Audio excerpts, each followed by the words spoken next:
ഇത് വെളിപ്പെടുത്തിയിരിക്കുന്നത് പാർട്ടിയുടെ area secretary എന്ന് പറയുന്നത് വലിയൊരു പോസ്റ്റാണ്.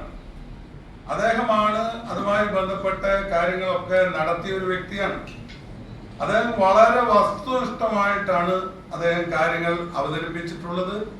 അത് ജനങ്ങൾക്കെല്ലാം മനസ്സിൽ ഇതിപ്പോൾ പറയുന്നതല്ല, ഇത് നേരത്തെ തന്നെ അദ്ദേഹം പറഞ്ഞതാണ് ഈ ഒരു വിഷയം.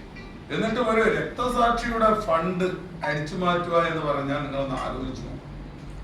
ഈ രക്തസാക്ഷികളെ വെച്ചുകൊണ്ടാണ് തെരഞ്ഞെടുപ്പിനൊക്കെ നേരിട്ടത്. കൂത്തുപറമ്പ് രക്തസാക്ഷികളുടെ പേര് പറഞ്ഞുകൊണ്ടാണ് അന്ന് തെരഞ്ഞെടുപ്പിനെ നേരിട്ടത്. അവരുടെ ആ സത്യത്തിൽ അവരുടെ രക്തം ആണ് ആ തെരഞ്ഞെടുപ്പിൽ അവർക്ക് വിജയം ഉണ്ടാക്കി കൊടുത്തത്.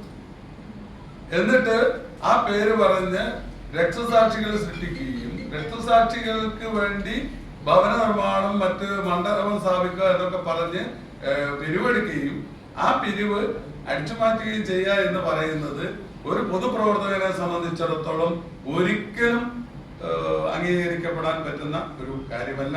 അതുകൊണ്ട് അദ്ദേഹം ഈ തെളിവുകളുടെ എല്ലാം അടിസ്ഥാനത്തിൽ അദ്ദേഹം രാജിവെക്കണം തന്നെയാണ് എനിക്ക് ആവശ്യം.